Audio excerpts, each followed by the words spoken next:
Assalomu alaykum, hurmatli talabalar. Bugungi darsimizda ya'ni xususiy mikrobiologiya darsiga keldik.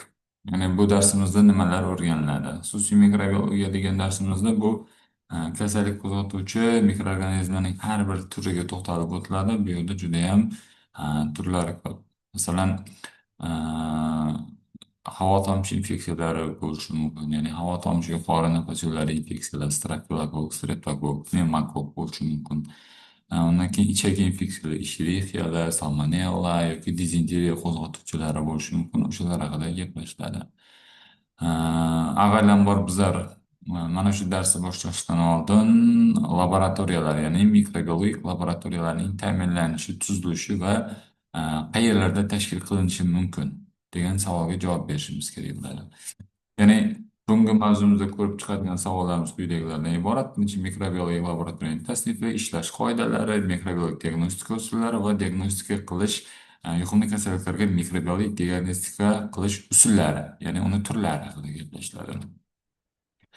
Umumiy olganda mikrobiologik, ya'ni bakteriologik yoki virusologik laboratoriyalar ko'pincha SES deydi, ya'ni sanitariya epidemiologik osoyishtalik va jamoatchilik bilan ishlash markazi, ya'ni eski SES yonida ochilishi mumkin. Yuqumli kasalliklar shifoxonasi laboratoriyasi qoshida ochilishi mumkin. Undan keyin universitetlar, oliy o'quv yurtlari tarkibida laboratoriya ochilishi mumkin. Undan keyin ilmiy tekshirish institutlari yonida mikrobiologik, ya'ni bakteriologik va virusologik laboratoriyalar ochilishi mumkin.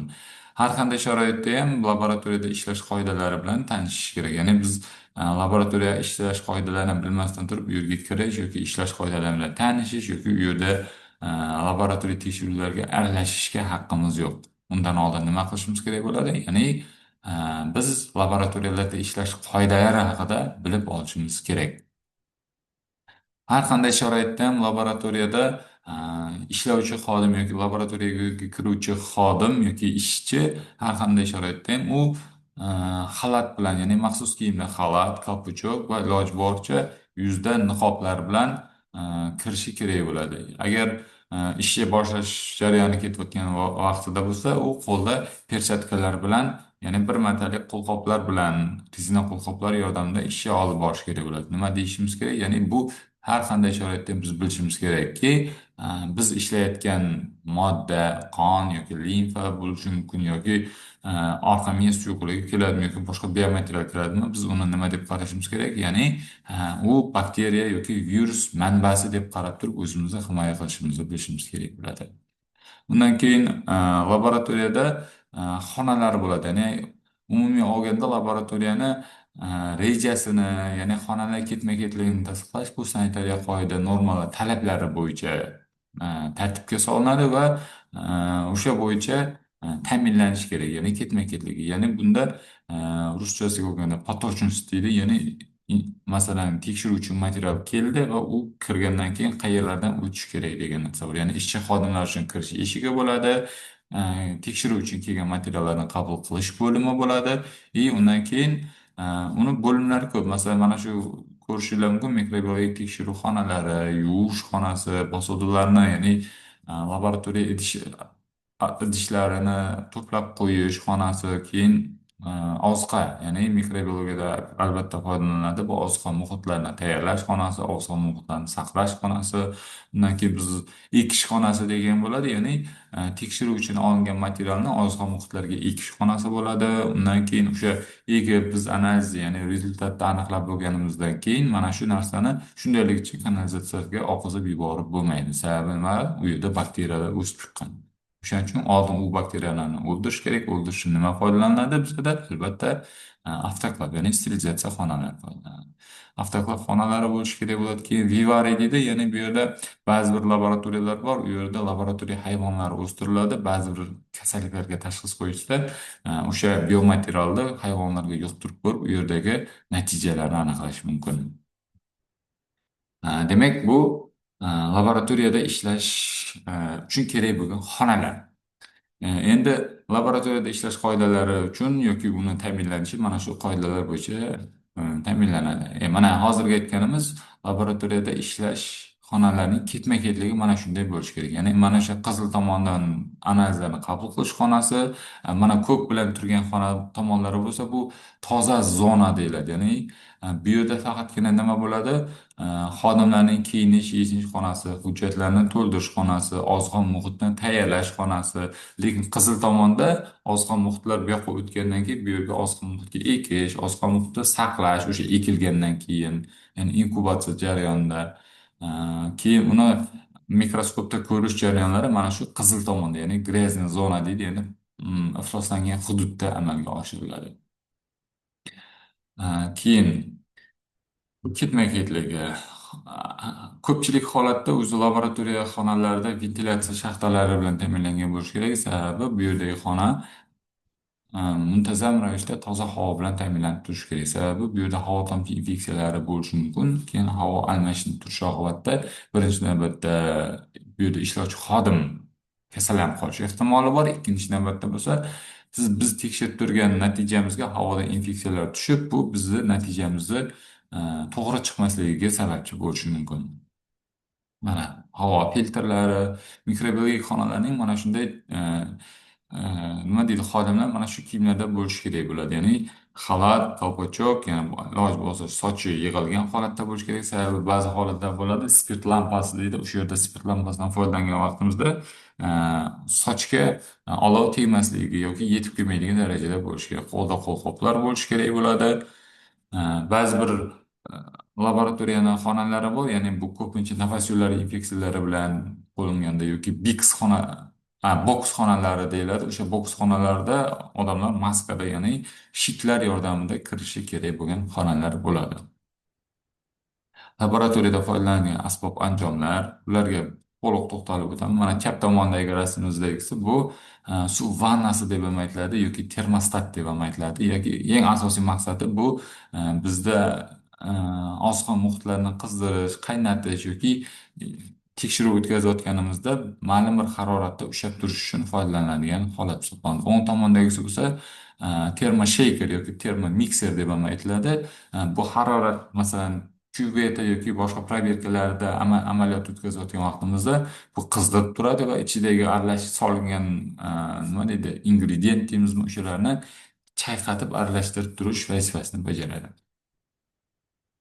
Mikrobiologik laboratoriya, mana bu yerdagi xona asosan ko'rsatilgani bu oziq muhitlarni saqlash xonalari hisoblanadi. Mana yuqorida o'ng tomondagida bu termostat yoki xolodilnik xonalarda probirka yoki kolbalarda oziq muhitlar saqlangan bo'ladi. Bu pastdagi rasmda bo'lsa petri chashkalarga oziq muhitlar ekish uchun quyib tayyorlab qo'yilgan holat hisoblanadi.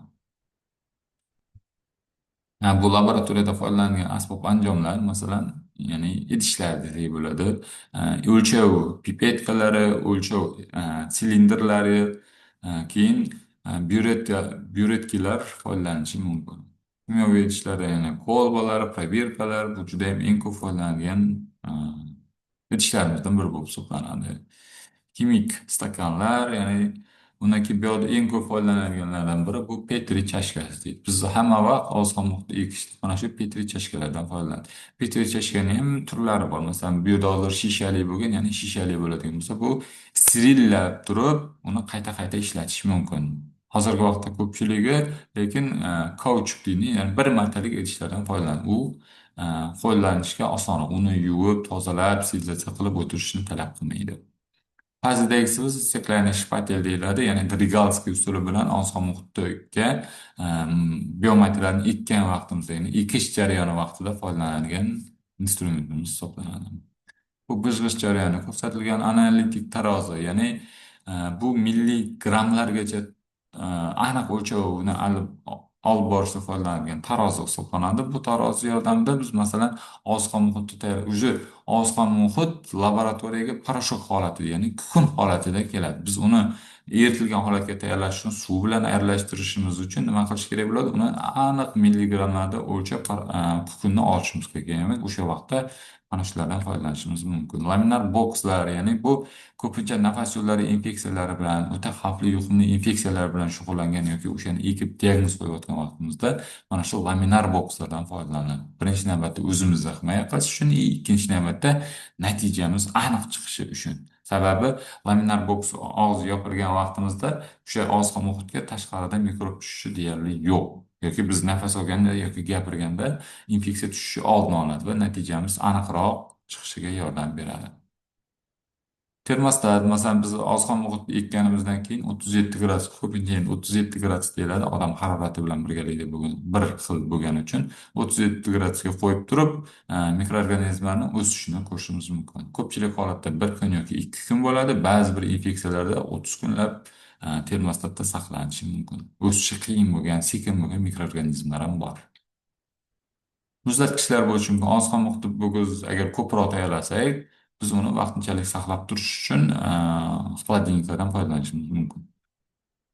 Quritish shkafi yoki sushilniy shkaf deyiladi. Bu ham instrumentlarni ishlatib bo'lib yuvilgandan keyin quritishda foydalanish mumkin yoki ba'zi bir avtoklavga chidamaydigan, yorilib ketadigan yoki yonib ketishi mumkin yoki erib ketadigan asbob anjomlarni mana shu sushilniy, ya'ni quritish shkafida sterilizatsiya qilish vazifasini ham bajarishi mumkin. Fotoelektrometr, spektrometrlar bular hozir avtoklav haqida gaplashadigan bo'lsak, avtoklav bu mikroorganizmlarni to'liq yo'q qilish uchun qaratilgan asbob anjom, ya'ni apparat hisoblanadi. Bu avtoklav o'zi laboratoriyalarda ikkita turi bo'ladi. Birinchisi toza avtoklav, ikkinchisi ifloslangan avtoklav. Ifloslangan avtoklavda nimalar olib boriladi? Biz Petri chashkasida oziq muhitga biz mikroorganizmlar ekanini o'sib chiqib kulturasini aniqlab tekshirib bo'lganimizdan keyin uni o'ldirish maqsadida foydalanadigan bo'lsak, bu ifloslangan avtoklav deyiladi. Ifloslangan avtoklavda o'sha mikrobni o'ldirib bo'lgandan keyin uni yuvib tashlab, keyin yana qaytadan o'sha ifloslanganga solinmaydi. Undan keyin toza avtoklavda yana avtoklavni sterilizatsiya qilib, undan keyin uni foydalanishimiz mumkin bo'ladi. Mikroblarni agar koloniyalarni sanaydigan bo'lsak, mana shu kolonometr yordamida foydalanishimiz mumkin. Ya'ni Petri chashkalarda o'sib chiqqan koloniyalarni aniqlash uchun, sanab berish uchun mana shu tayyor anjom orqali foydalanishimiz mumkin. Distilyator ko'pincha laboratoriya sharoitida oziq muhit tayyorlash uchun yoki chayish yoki yuvish yoki avtoklavda suv ishlatish uchun ko'pincha distilyatordan chiqqan distillangan suvdan ishlatiladi. pH metr oziq muhitning pH'ini aniqlash uchun. pH aniqlash nima uchun kerakligini keyingi amaliy darslarimizda hali tushuntiriladi. Sababi oziq muhitga qo'yiladigan talablar bor. Oziq muhit qanaqa talablarga javob berish kerak deydi. O'sha vaqtda qulay pH konsentratsiyasiga ega bo'lishi kerak degan talab bor. O'sha vaqtda mana shu narsalarni foydalanishimiz mumkin. Aralashtirgich, agar biz aralashtirib yoki shunga o'xshash muolajalar yoki nima deydi, manipulyatsiya deymiz, shunga o'xshagan narsa foydalanadigan bo'lsak, aralashtirishdan foydalanishimiz mumkin. Mikroanaerostat yoki anaerostat deb ham aytiladi. Bu anaerob sharoitda mikroorganizmlarni o'stirish uchun foydalanadigan anjomimiz bo'lib hisoblanadi. Bu oldingi darslarimizda bu haqida aytib o'tgan edik. Sentrifuga biz tekshiriluvchi materialni cho'kmaga tushirish maqsadida juda ham katta tezlikda aylantirib, bizga kerakli bo'lgan qismini cho'ktirishda foydalanish mumkin. PCR polimeraza zanjir reaksiyasi deydi. Bu